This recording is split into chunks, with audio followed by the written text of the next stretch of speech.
Yashodanandana Braja Janaranjana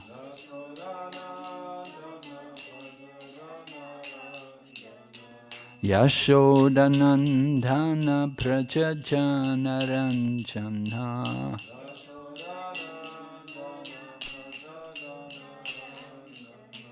Yamunatira Vanachari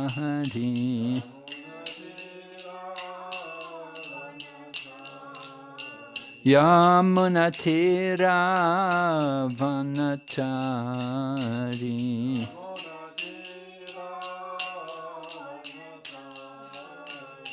Jaya Radha Madhava Kunja Bihari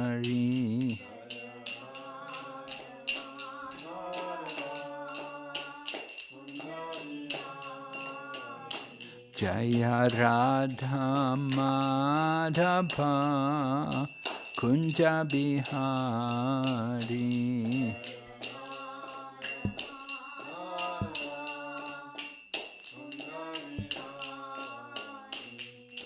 Gopi Janabalabha Giridharidhari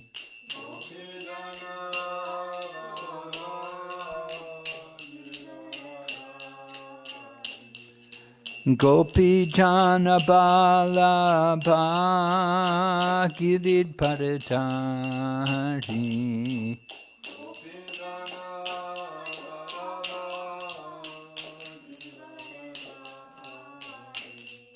Yashodanandana Braja Janaranjana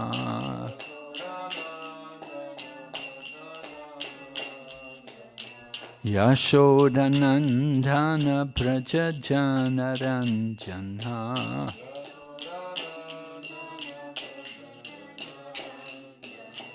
Yamunatira Vanachari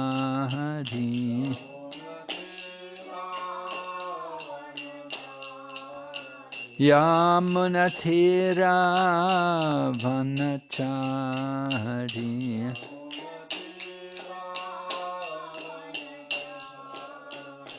Hare Krishna Krishna Krishna Hare Hare Hare Rama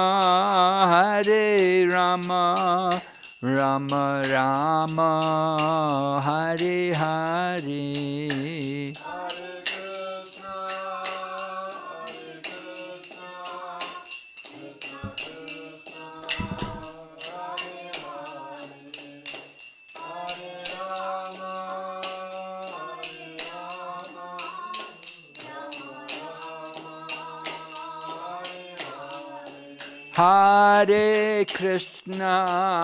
Hare Krishna Krishna Krishna Hare Hare Hare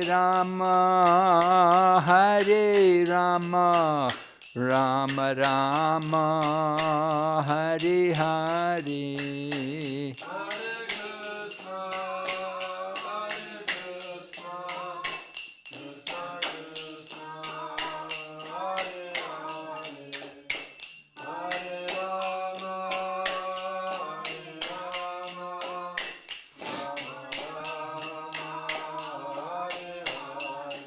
Hare Krishna Krishna Krishna Hare Hare Hare Rama Rama Rama Hare Hare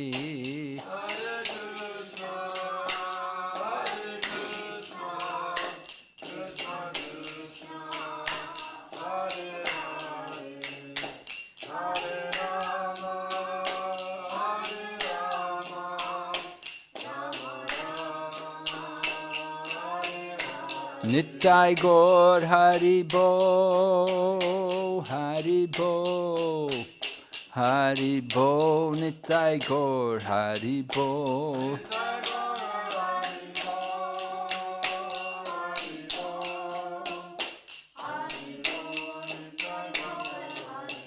Jai Jai Prabhupada, Prabhupada, Prabhupada, Jai Jai Prabhupada.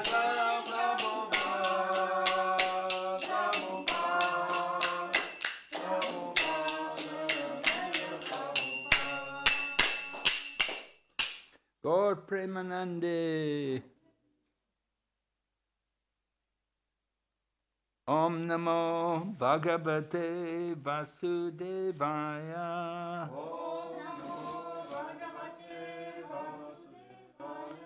Om Namo Bhagavate Vasudevaya.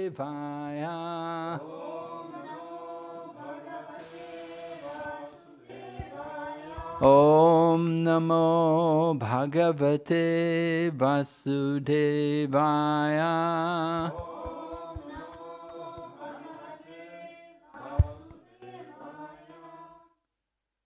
We're reading the Bhagavad Gita as it is. We're on chapter number 14, entitled The Three Modes of Material Nature. And today we're going to speak on text number 4, which is written on the board here, and you can follow. We will chant the Sanskrit. Sarva yonishu konteha murtaya sambhavantiya tasham brahma mahadyoni aham bija pradapita sarva yonishu konteha murtaya sambhavantiya tasham brahma mahadyoni aham bija pradapita sarva yonishu konteha murtaya sambhavantiya tasham brahma mahadyoni aham bija pradapita. Ken?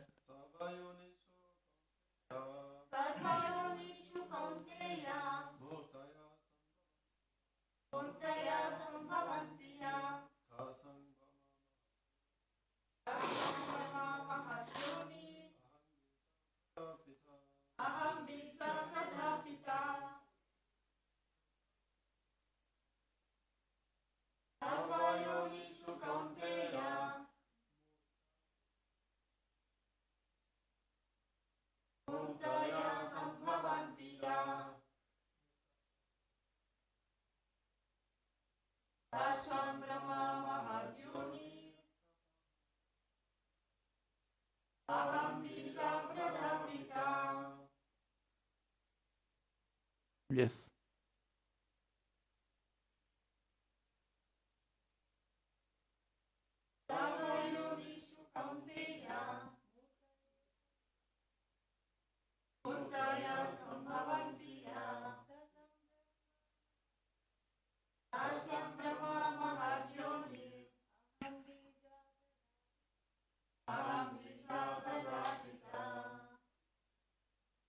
Yes, very good. Sarva, oh, go ahead.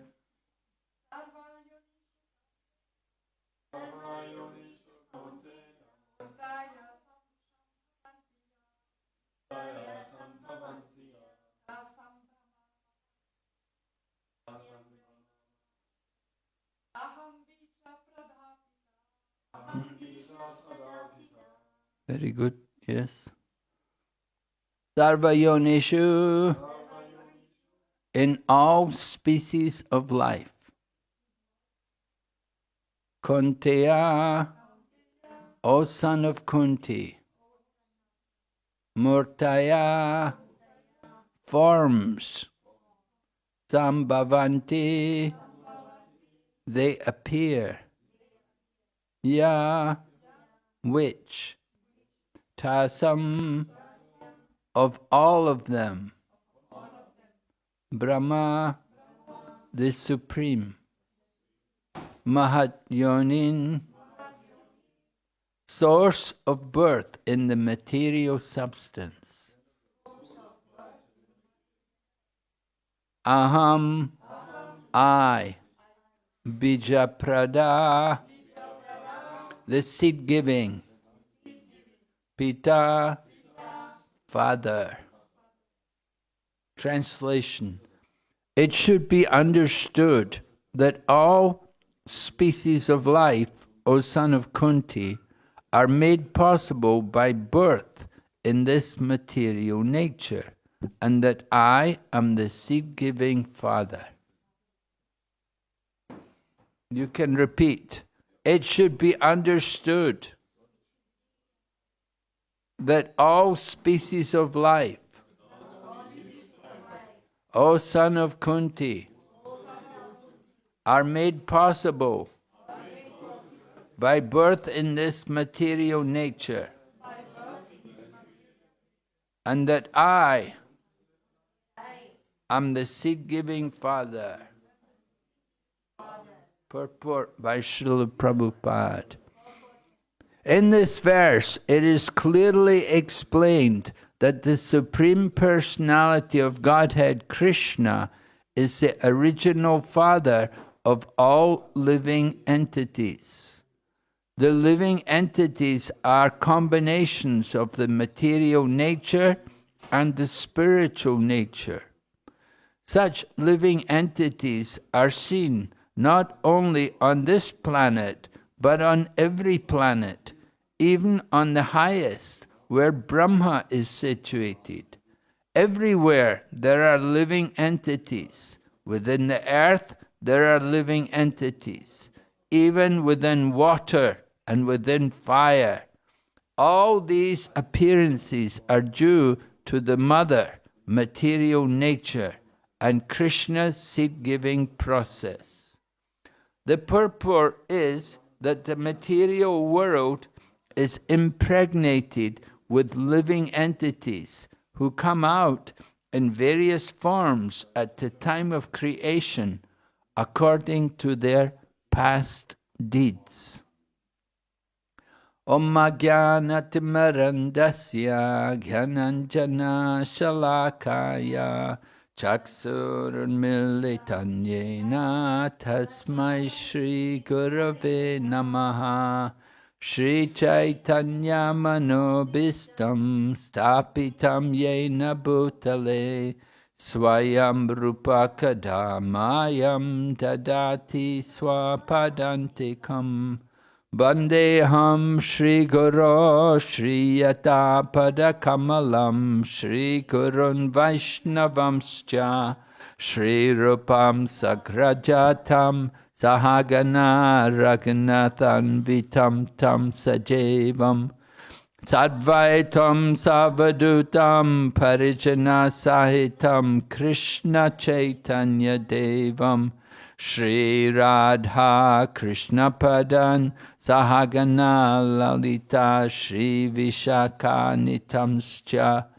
Hey Krishna Karana Sindhu Dinabandhu Jagatpate Gopesha Gopika Kanta Radha Kanta Namastate Tapta Kanchana Gaurange Radhe Vrindavaneshwari Vrishabhanu Sute Devi Pranamami Hari Priye Vanchakalpatarubhyasya Kripa Sindhu Bhayevacha Patitanam Pavanebhyo Vaishnavibhyo Namo Namaha Nama Om Vishnu Padaya Krishna Prestaya Bhutale Srimati Bhaktivedanta Swaminiti Namane Namaste Saraswati Devi Gauravani Precharine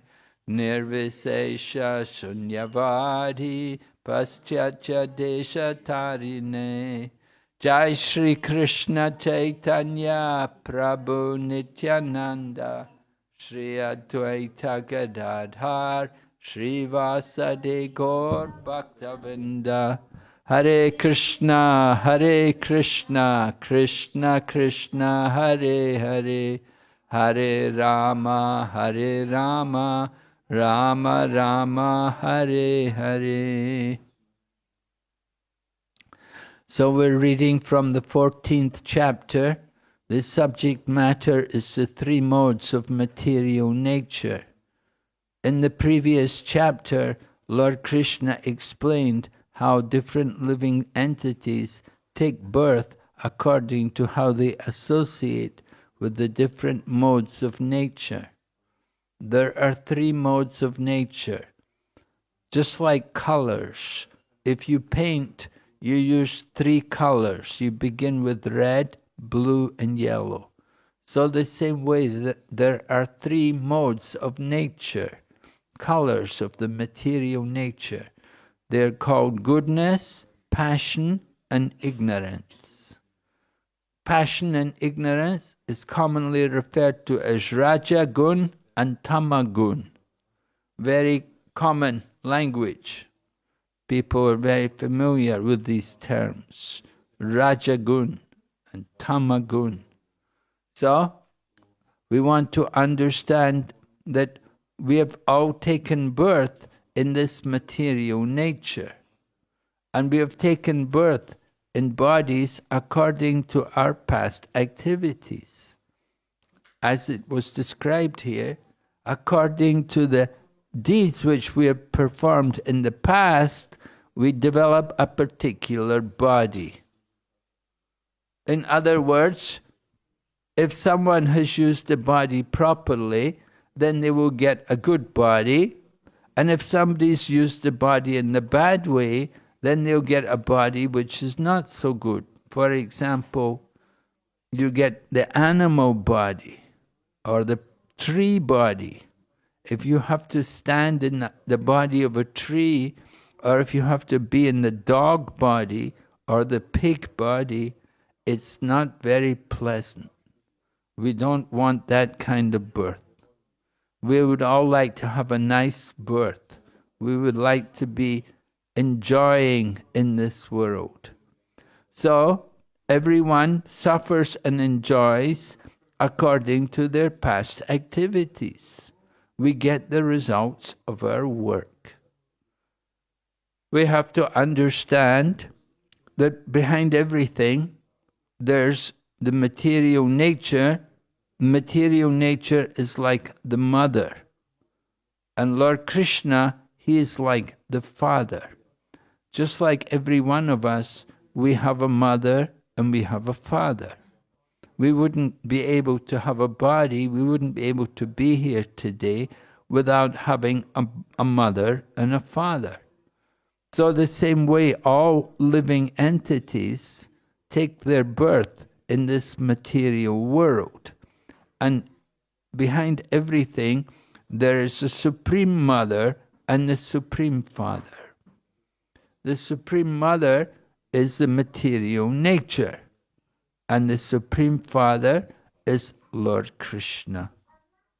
So material nature is also, there's also a personality there. The material nature, generally we will speak about Mother Durga. Like that, she's controlling the material nature. But Mother Durga, she is controlled by Lord Krishna. There's a living entity who's over Durga, and that is the Supreme Lord. So the material nature works under the control of Krishna.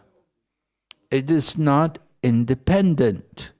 Just like a wife, a chaste wife, she will be obedient to her husband.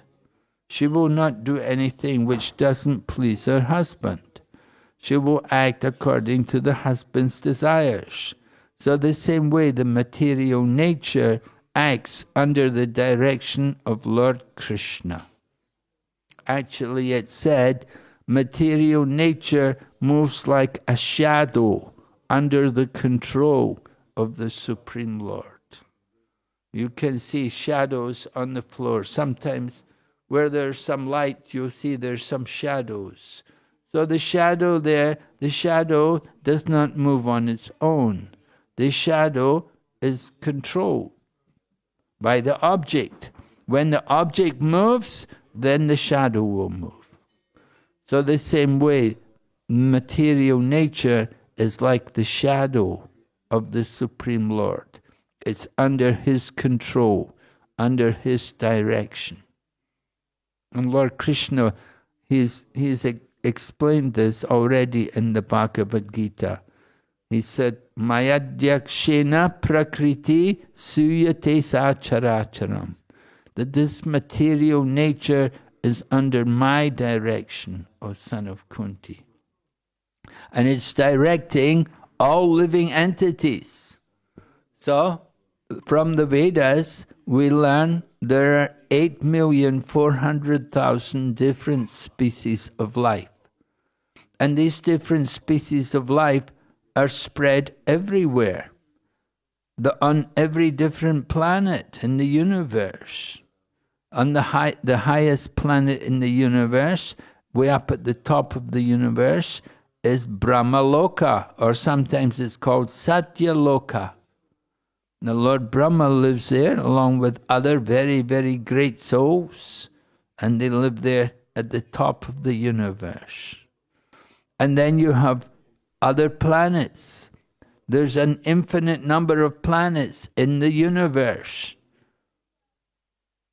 Actually, our universe is not very big. It's very small compared to other universes. And within every universe, there is a Brahma and there is also a Shiva. Brahma is responsible for the creation. Creation requires the mode of passion. There has to be some passion in order to create something. Just like you want to put up a building, you have to have some passion. You have to have strong desire to want to do it. So the same way, the material world, the Brahma is in charge of creation. Actually, he's performing the secondary part of creation. The initial part of creation is done by Lord Vishnu. But Brahma himself has to be created. Brahma is a living entity. Just like all of us, he is a living entity. And Brahma takes his birth from the lotus flower. And Brahma he's in charge of the Rajagun, the mode of passion.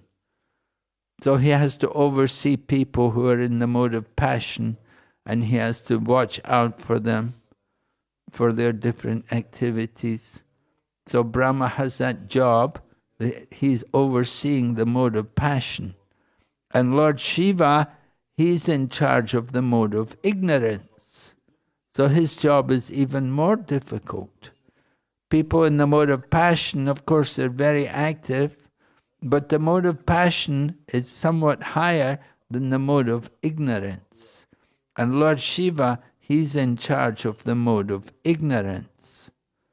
So he has to oversee the people who are working in the mode of ignorance. And he has to make sure that they don't do any harm in the creation. So Lord Shiva, his job is to destroy. At the end of the creation, Lord Shiva gets the order from the Supreme Lord that now you destroy. Just like in the beginning, Brahma got the order, now you create. So at the end, when the world is coming to an end, the order is given to Lord Shiva, now you annihilate, now you destroy everything. And Lord Shiva, he can do that. He's very powerful. Lord Shiva is not a living entity like us. Brahma is a living entity like us, but Lord Shiva is not like that. Lord Shiva is more powerful than Brahma. Lord Shiva is almost like God.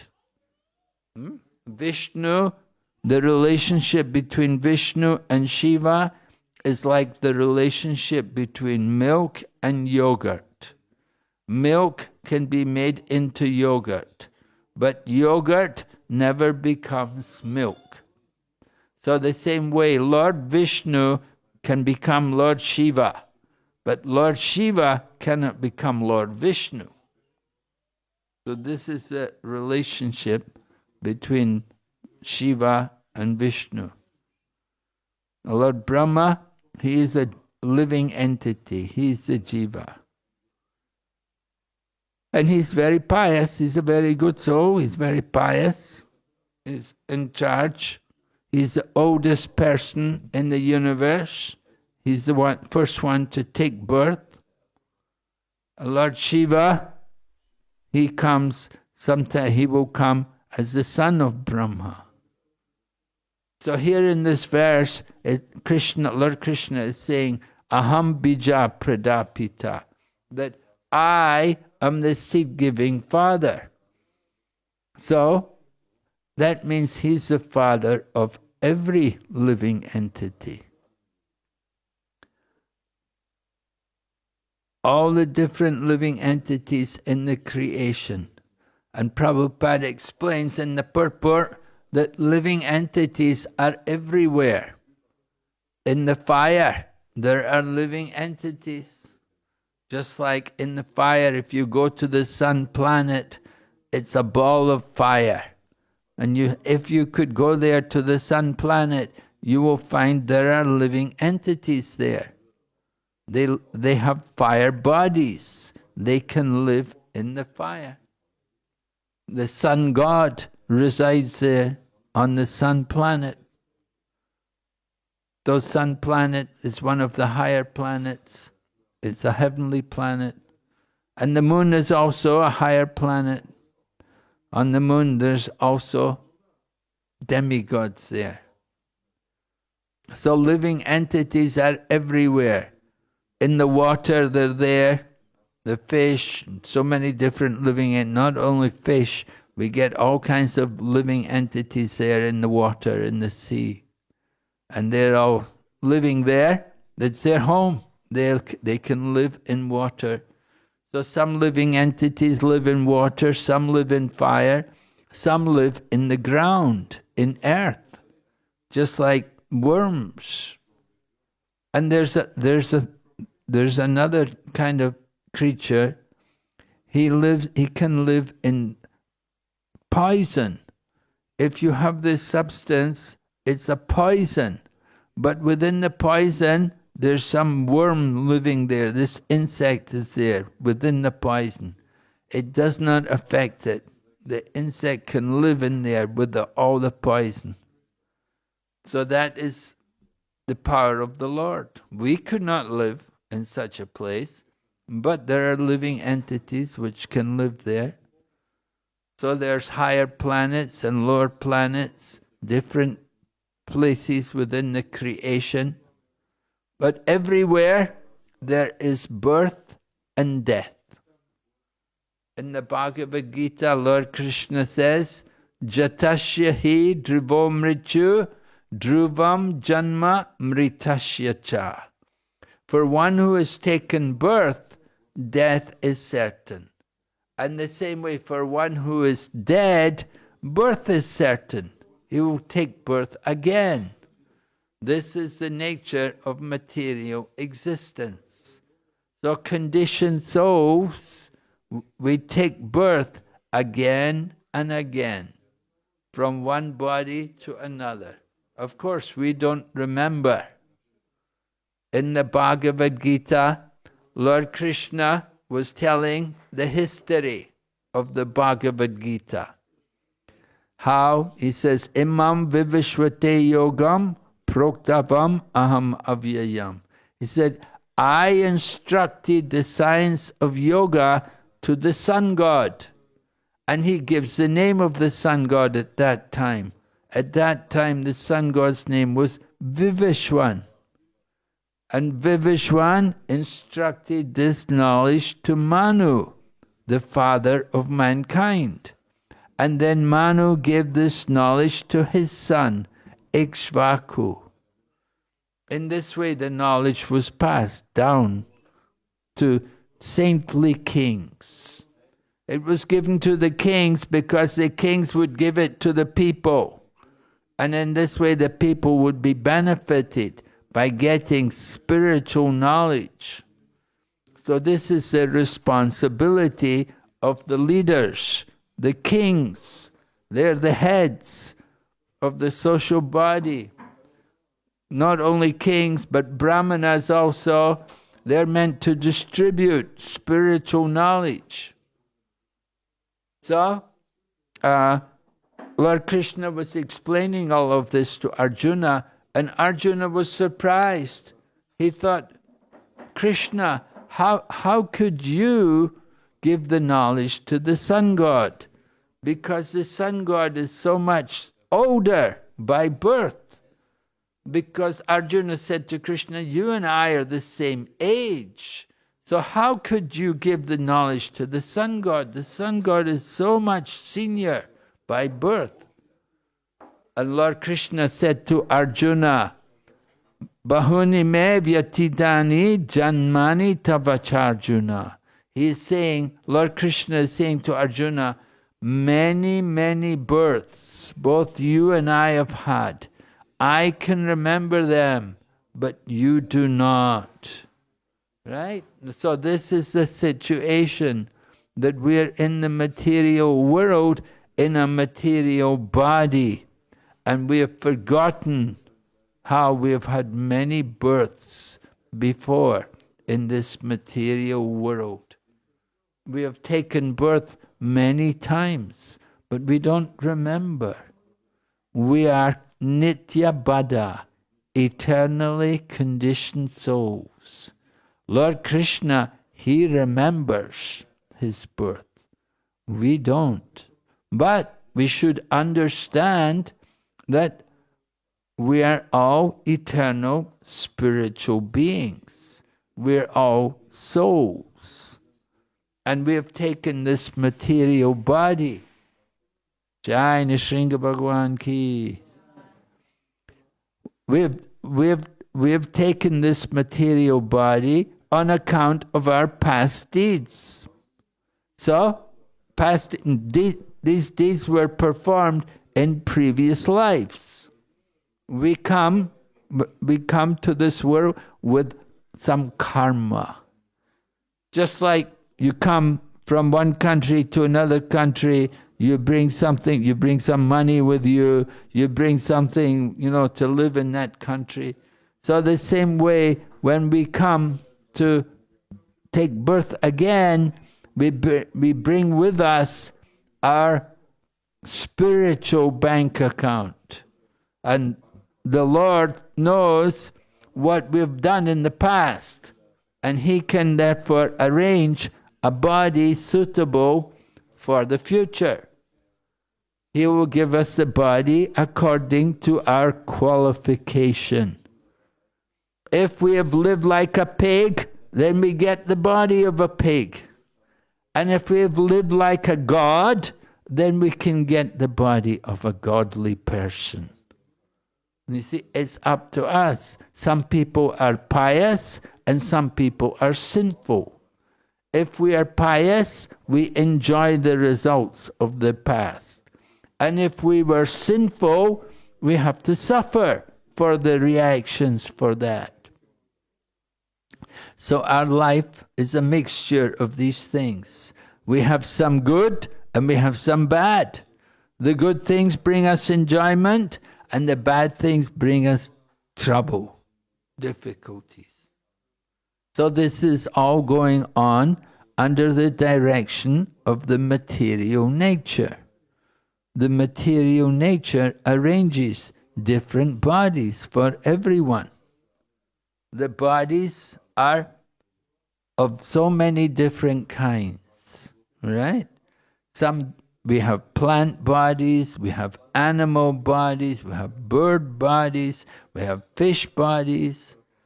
And the bodies can be, and it's not that because we're here on this planet Earth that we will always be here on Earth.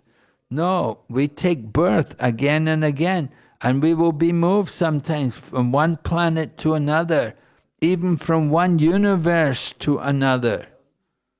So we have to understand the nature of material existence, that it's very troublesome. At the same time, we have to understand how kind Lord Krishna is. Lord Krishna said he is the seed-giving Father. So he's given us the body according to our qualification, what we deserve. He doesn't, it's not like some people say, that God, he's partial, he's nasty to me, but he was kind to everybody else. You see? Sometimes we will accuse the Lord of being partial, that you give so much to other people, why don't you give to me? Just like if you go to the court of law, somebody comes in the court and they did a crime. So the judge will punish the man. You see, you have to go to jail, 3 years in jail. You did a crime. And somebody else comes to court and they were injured, and so they're coming to get compensation. They're coming to get compensation. So the judge will arrange how much compensation they deserve.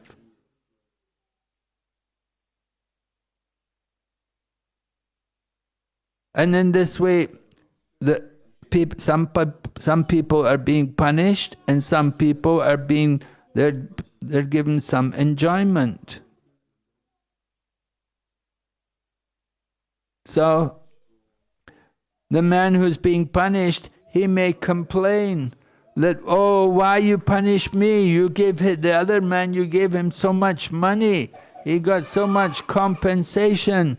But you're punishing me, you're putting me in jail. And he may say to the judge, you're not fair. You reward someone and you're punishing me. But the judge is neutral. It's not that he's partial to one person and not to another, but he punishes and rewards people according to their qualification. Somebody is qualified to receive good things, and somebody is not. Somebody deserves to be punished. So this is the working of the material nature. It's not by chance that somebody is suffering and somebody else is enjoying, but it's all according to our own activities. Right? The body is called the Kshetra, and the soul, the living entity, is the Kshetragna. Kshetragna means the knower of the field. Kshetram is the field. The body is like a field. And just like in the field we see somebody's growing corn and somebody else is just growing grass. Somebody else is growing flowers and vegetables. Everyone according to the seeds which they plant. Everyone is, so the one field is producing corn and the other field is producing vegetables. It's different according to what was planted in the field. So the same way some people do good and they get good results. And other people do bad, sinful things. They have to suffer. They get the reactions for it. It's not by chance. But Lord Krishna is there. He is the seed-giving Father. And the Father always cares about all His children. In the same way, the Lord, the Supreme Lord Krishna, He cares about everyone. And He makes arrangements to deliver everyone. He will send his different devotees, and sometimes he will come himself in order to try to deliver them and to convince them about the importance of bhakti yoga. So we see the Lord working very hard. He's very busy. There's so many different universes and different planets, and the Lord's coming in many different places in his different incarnations. He is coming to give pleasure to some devotees and to kill some demons. And other places also he wants to establish the principles of religion. So this is the mission of the Lord. As described, he describes in the Bhagavad Gita, Yada yadahi dharmasya glanir bhavati bharata adbhutanam adharmasya tadatmanam shrijamyaham. Whenever and wherever there's a decline of religious principles and a predominant rise of irreligion, at that time I descend myself in order to deliver the pious and to annihilate the miscreants. I come again and again. Sambhavami yuge yuge. So in every age the Lord is coming, and his mission is to deliver all of us, to bring us out of our ignorance, or to wake us up. We're in the dream. Just like at night you dream, so the daytime you have the daydream. And we dream, I'm happy, I'm working, I have a nice job, I have my family, we're dreaming all of these things.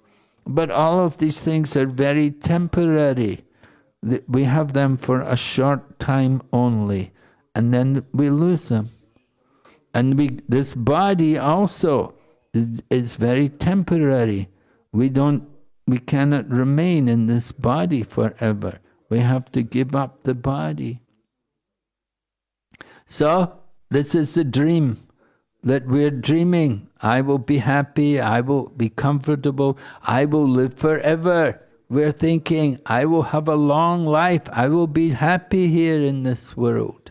And we're trying very hard. Of course, we all want to be happy, but we have to understand the real happiness is within. The happiness is not just satisfying the senses, but the real happiness is within. You have to look within and understand the self as a spiritual being, as a soul. And then you can be delivered from material existence. Then you can experience spiritual happiness, the happiness of the soul. The nature of the soul is Satchid Ananda, eternal, full of bliss and knowledge. And if we look within, understand our spiritual nature, then we can experience the highest kind of happiness. We're all looking to enjoy, and often people are looking to enjoy. They think they can enjoy cigarettes, they think they can enjoy beer, they think they can enjoy meat, fish and eggs, they think they can enjoy different things for the pleasure of the senses. But that is not the real enjoyment. That is a lower level of enjoyment. That kind of enjoyment is there even for the animals like the pig and the dog. They are having some kind of enjoyment for the senses. But human life is meant for higher enjoyment, the pleasure of the soul. And that pleasure of the soul is awakened when you start to chant the Hare Krishna mantra. If you will start to chant the Hare Krishna mantra, then very quickly you can awaken spiritual consciousness and you can feel the bliss of spiritual life.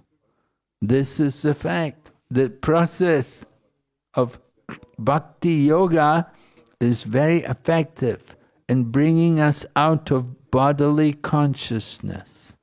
Bodily consciousness is just simply misery, suffering. But spiritual consciousness or Krishna consciousness, that is the real bliss, that is the highest pleasure. So we want everyone to experience that spiritual bliss by chanting Hare Krishna and taking part in devotional activities. All right, are there any questions? Anyone has any question?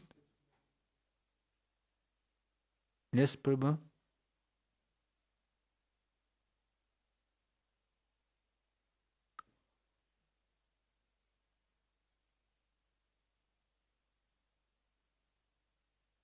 For several days now, and you said you shared so much wisdom with us, and I feel like a fool because I would like to apply it, but I don't know how.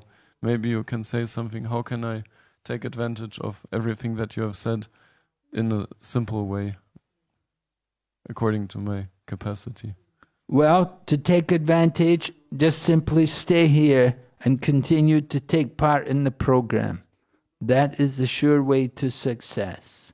If you just simply stay alive in Krishna consciousness, take part in the daily program and chant and do service, and in this way your life is perfect. You're already perfect, you're already fortunate to be here and to be engaged in Krishna service. It's certainly a great fortune. So you just have to continue. And you just continue. And you will certainly, at the end of life, you'll go back to Godhead. There's no doubt.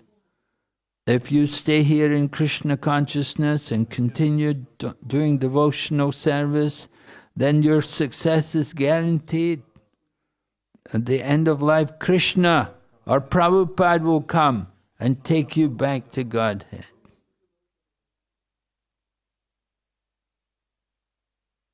All right, any other question?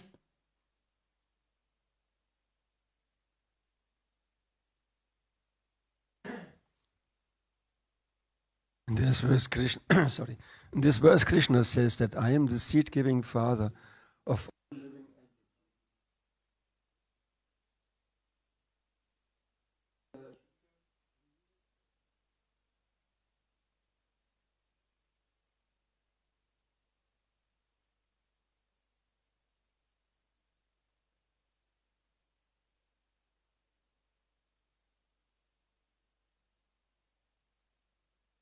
Well, that's not usually the way we would present it for ordinary people. The position of Srimati Radharani is very confidential. And we cannot just think of, but we never hear of Srimati Radharani as being mother.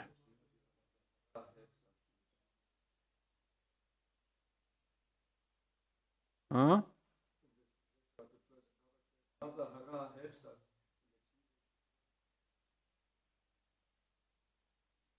Yes, Mother Hara helps us to achieve the... But that doesn't mean that we think of Srimati Radharani like a mother.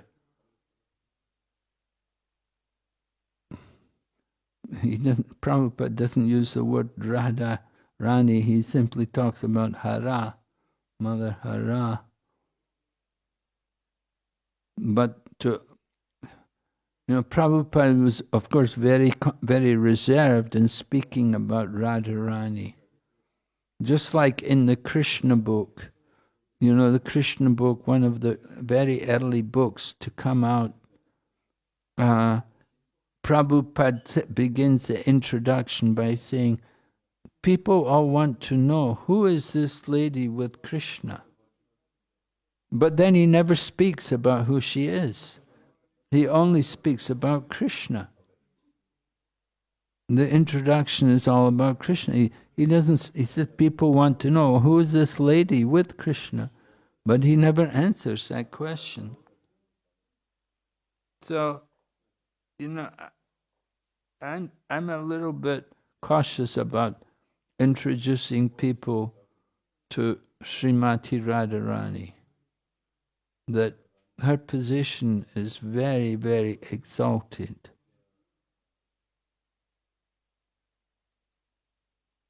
But you think of her like a mother, it's a bit, it's a whole different thing.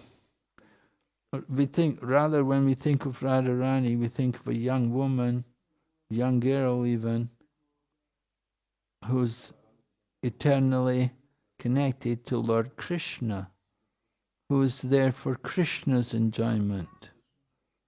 Of course, Prabhupada does talk about how in Vrindavan people all say Jai Radhe, because they know if Radharani will recommend them to Krishna, then certainly Krishna will accept them. So in that sense, Srimati Radharani can help us come to Krishna.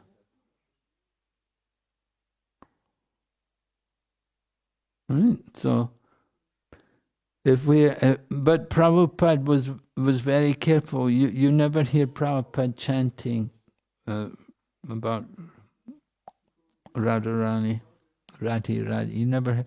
And if people said Radhe to him, Prabhupada would simply say Hare Krishna. Yeah.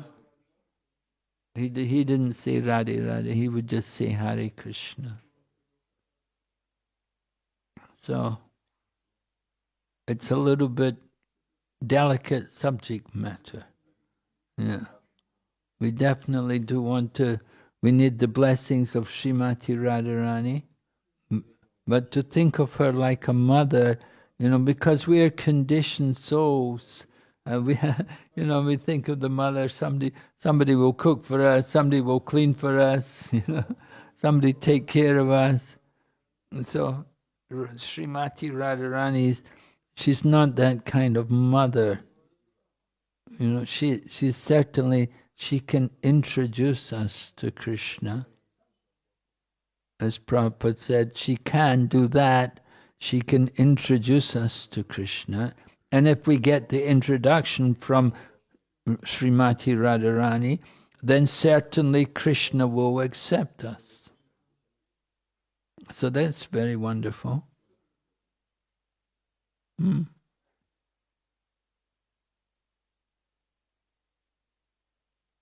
Yes? Any other questions?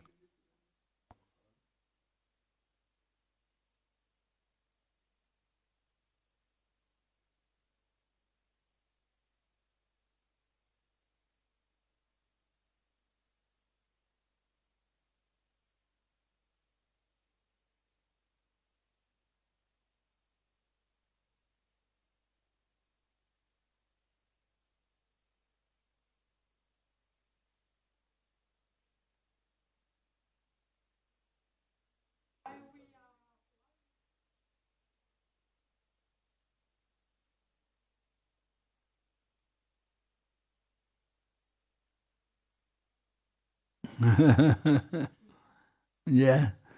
Well, yes, we do know that living entities are everywhere. As Prabhupada said, like there can be on the sun planet, in a fire body. So similarly on the moon, there can be living entities. The moon is one of the heavenly planets. It's not a desert, as sometimes is presented to people. Ordinary people, we're conditioned, so we don't know much, even about this planet, what to speak about other planets. But we do get information about other planets in Shastra. If we read the scriptures, then you get a lot of information about other planets, and what it's like there, and living entities, who's living there. Just like there's heavenly planets. We say heavenly planet. And on the heavenly planets, who's there? The pious people. People who've done a lot of punya, a lot of pious activities. They get to go to the heavenly planets. And it's very opulent there. They enjoy a lot of luxury. And there's lower planets also. There's hellish planets, like there's the god of death, Yamaraj. He's the god of death. And he has places where people are punished for their different sins. And sometimes you see these things. If you go to a Buddhist temple, you often see they will show these different kinds of hells. So these different kinds of hell, they're described in scriptures. So we get information about them, what it's like there. Higher planets, lower planet. We're in the middle. The Earth planet is like number 7.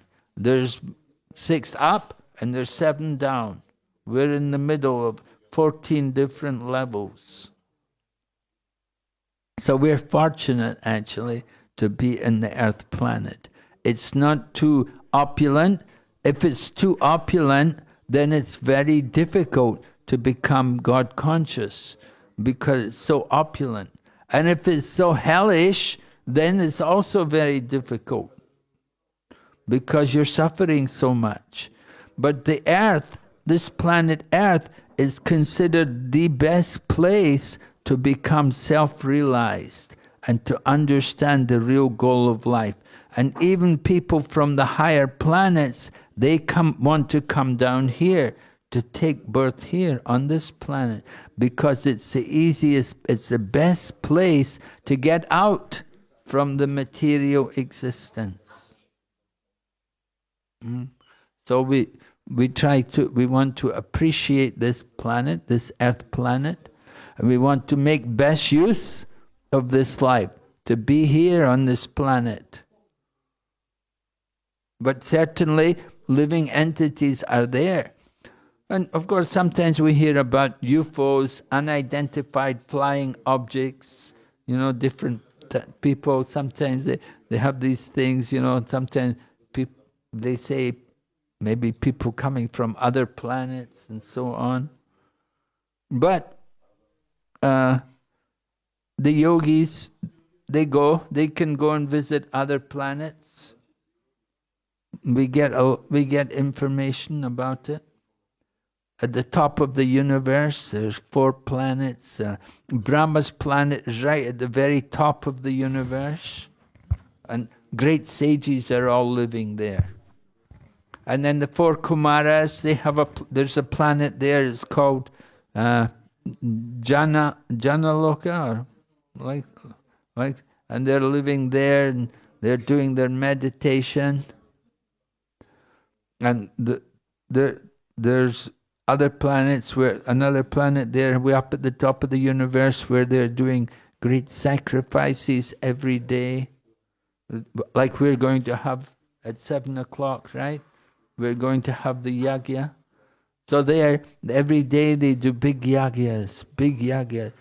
And the Lord will come and accept the sacrifice. All right, so now we're going to have arti. So we invite everyone take part in the arti. Hare Krishna. Srimad Bhagavad Gita ki. Jai.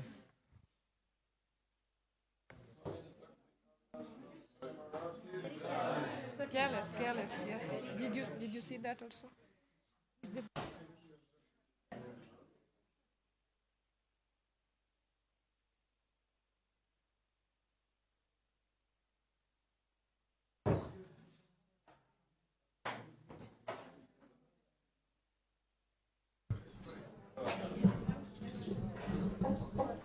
We hope this wasn't the last lecture, Maharaj. We heard of you.